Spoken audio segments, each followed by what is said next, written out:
Seja bem-vindo ao Ludo Alfabetização, o nosso canal de discussão sobre o mundo da alfabetização. Com o tema bem alfabetização, né? Bem canônico de alfabetização, que são os tipos de sílaba. Pois é, até o ambiente aqui mudou também, estamos com esses dados das sílabas, inclusive fica até o final, porque nós vamos dizer onde é que você vai baixar, assim que você vai poder baixar esse dado, esse jogo de dados aqui, para trabalhar sílabas com os alunos, tá bom? Então, vamos lá. Por que a gente disse um tema bem alfabetização? Porque a gente trata de várias questões relacionadas à alfabetização, mas para algumas, sobretudo para as pessoas que não estudam a temática da alfabetização, elas podem pensar, cantigas populares, o que isso tem a ver com alfabetização?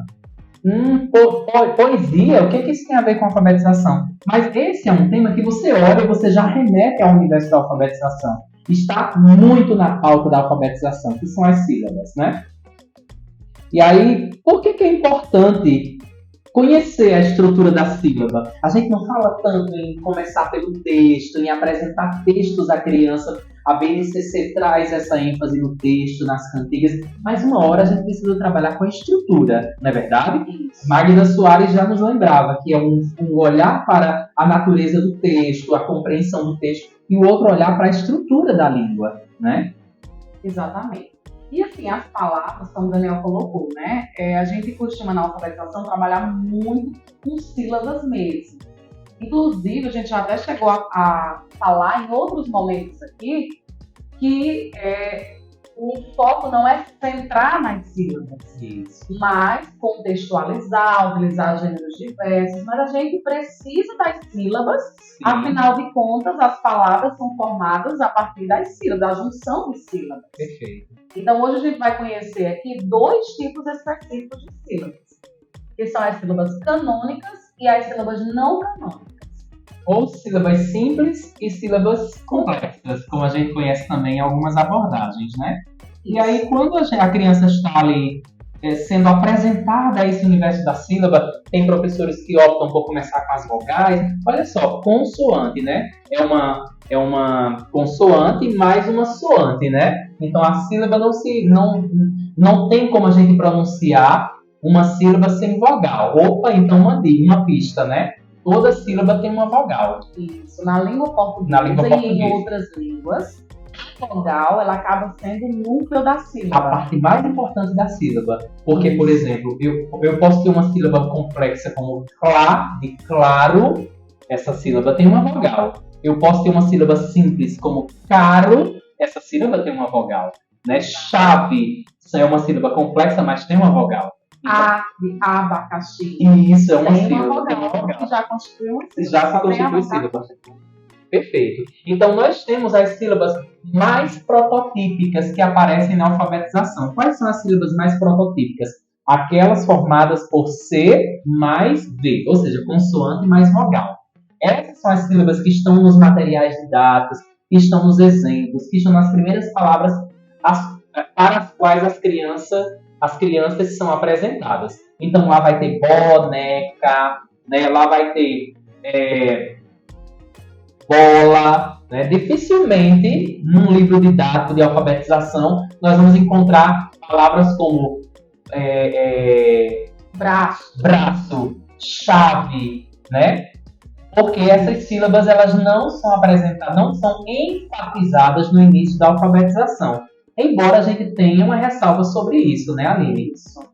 É muito importante trabalhar, de fato, com as sílabas canônicas no início da alfabetização, no momento em que a criança está tendo ali acesso às primeiras palavras, porque a gente sabe que ela tem acesso bem antes de entrar na escola, mas no processo canônico, ela está tendo acesso ali na sala de aula às primeiras palavras, então utilizar sílabas canônicas formadas por vogal consoante ou vogal, legal. Mas é muito importante apresentar às crianças as sílabas também não canônicas, aquelas que nós chamamos vulgarmente de sílabas complexas. Perfeito. Por quê? Porque embora sejam complexas para a criança compreender, complexo para a criança compreender a formação de uma sílaba consoante, consoante, vogal, vogal, consoante, vogal, Vogal. É isso aí, né? Ou seja, com mais de uma letra, que aí seria, no caso, uma vogal e duas consoantes, ou enfim, por mais que seja complexo para a criança compreender essa formação, ela precisa ter contato. Porque mais na frente, ela precisa entender, mesmo que num nível ainda superficial, que as palavras não são somente formadas por essas sílabas que a gente vê nas sílabas, nas famílias silábicas. Perfeito. Que é muito comum a gente ver na o abecedário, o abecedário não, o silabário, né? Só com sílabas simples. Né? E aí por aí vai, dá tem lá o Mamemimomu, aí tem uma criança que se chama Marcos. Isso. Olha só, Marcos não vai esperar chegar o fim do ano, ou então chegar lá no segundo ano, completar um ciclo para poder ser apresentada a sílaba inicial do nome dele, Marcos. Né? A vida não espera. Precisa entender. Mesmo que de um nível superficial, até mesmo para que quando ele for confrontado, ou ele se vê diante de uma situação em que ali tem ou uma palavra como, por exemplo, chocolate. No caso, uma estranheza. E que a professora pensa assim, né? Pergunta, na verdade, solicita, para que ele diga oralmente, ou então escreva, faça a separação silábica da palavra chocolate, e aí ele comece a juntar de duas em duas letras, até concluir, né, o processo, na verdade, de separação silábica. E aí, quando ele mesmo for ver, ou a professora for ver, vai dar aquela confusão, porque ele vai acabar juntando o C, H, depois O, C, e ele vai fazendo aquela estrutura que ele aprendeu durante toda a vida. Então vejam, a discussão aqui, nossa, não é que você precisa começar o trabalho com sílabas já pelas sílabas não canônicas, pelas sílabas complexas, não é isso. Obviamente, até pela maturidade da criança, tem que começar com as sílabas simples mesmo, mas que a sílaba complexa também esteja em pauta, né? Quando você apresente Marcos, você não foque só no Mar, porque não é Marcos, é Marcos, entende? Então, a criança pode até não compreender, a princípio, chave, mas isso, quando se tem um trabalho voltado também para as sílabas complexas, já não vai causar estranheza na criança, que ela pode até não reconhecer, mas ela vai dizer, não, isso aqui eu não sei reconhecer, mas eu sei que isso aqui também é uma sílaba. Né? Isso, e tem a questão também de, por exemplo, numa atividade como a produção oral de palavras, em que você pega uma palavra, tem alguns professores que utilizam essa estratégia e é muito legal, realmente, põe aí um arcabouço de estratégias que a gente pode utilizar na alfabetização. Então, se eu pego uma palavra como Marcos, e eu peço que as crianças me digam outras palavras que comecem com a sílaba inicial de Marcos. Vai ter criança que vai dizer macaco. Isso. E aí é nesse processo onde o professor vai, através do som, né, do valor sonoro, dos marcadores aí dessa sílaba mar, associada à representação gráfica. E o professor, a professora, vai fazer essa reflexão. É Marcos ou é Marcos? E aí vai pegar todos os elementos que compõem as sílabas e vai fazer essa reflexão junto com a criança e encontrar palavras que comecem com Mar e não com Mar.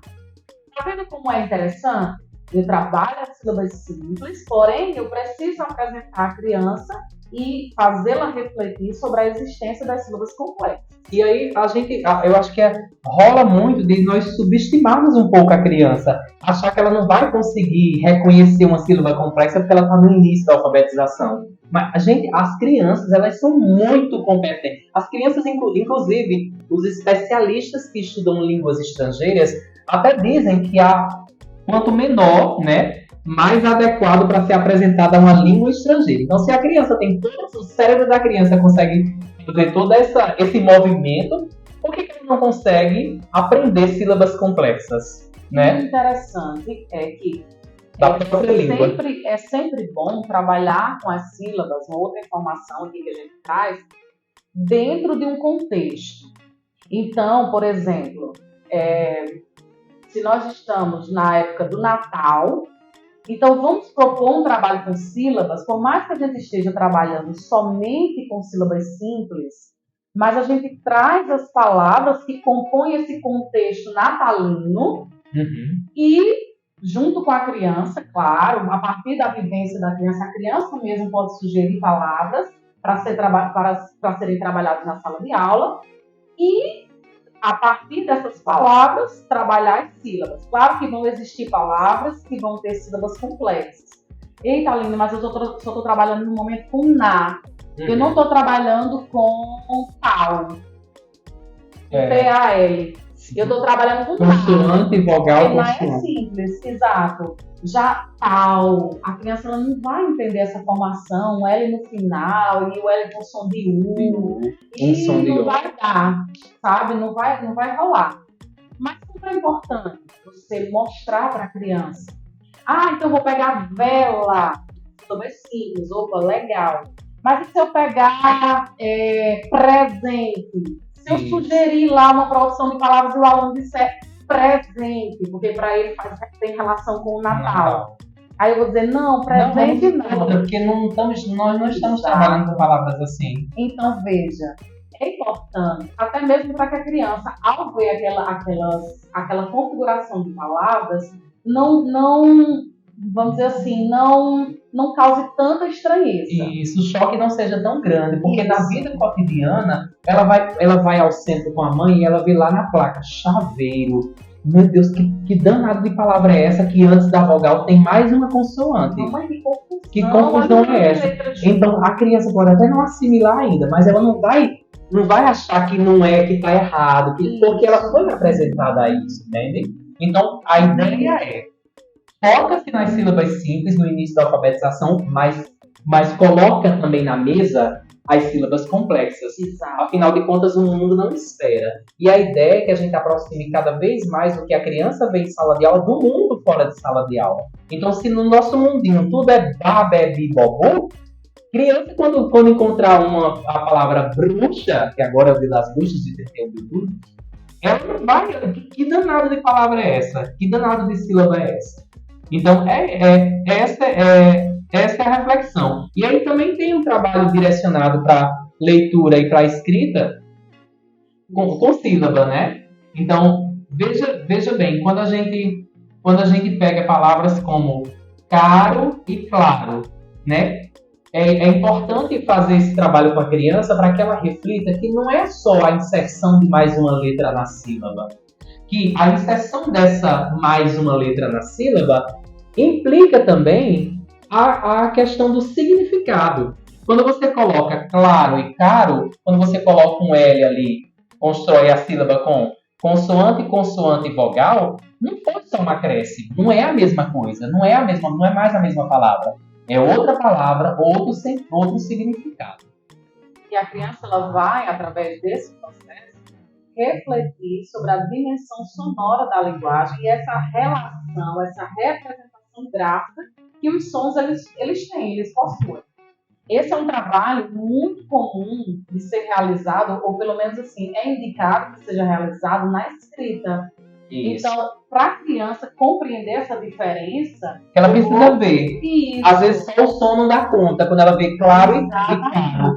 Mas quando você projeta no quadro, quando você apresenta uma tarjeta para a criança, quando você coloca letras do alfabeto móvel, que a criança está vendo que ele tem alguma coisa antes do C e do A. Exato. Né? Então, se eu pego essas palavras com grafia semelhante, porém significados diferentes, eu vou fazendo essa confusão de sentidos, esse contraponto ali de sentido, que deixa a criança realmente confusa, porque a palavra ela é muito parecida. Isso. Por exemplo, faca e vaca. Uma letra. Então a criança ela fica naquela, e por que essa letra mudou? Por que isso aqui está diferente? Aí você vai fazer esse jogo também no sentido da palavra, para que a criança entenda sobre o valor da sílaba, o valor de cada marcação na palavra.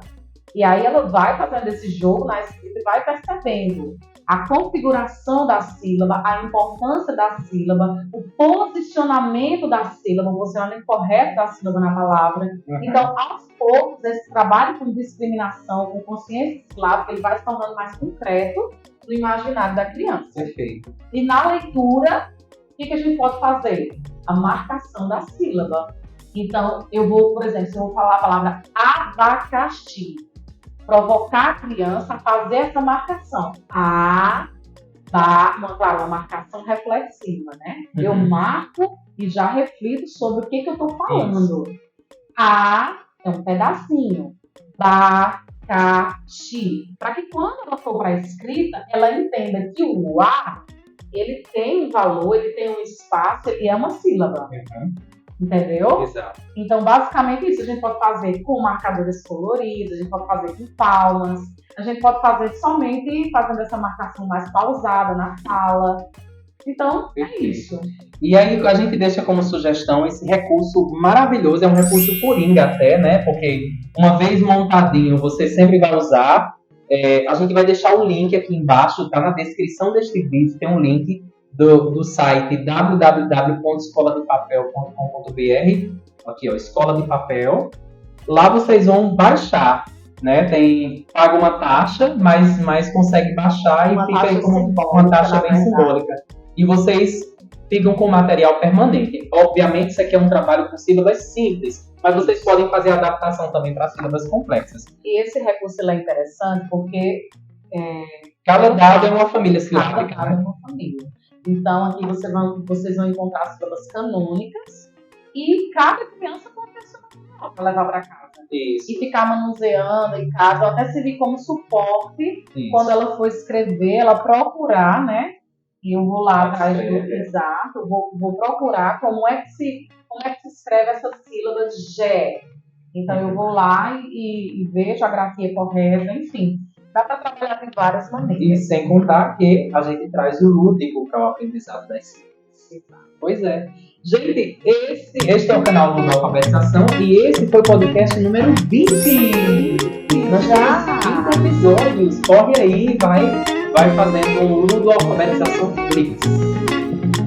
Tchau. Tchau.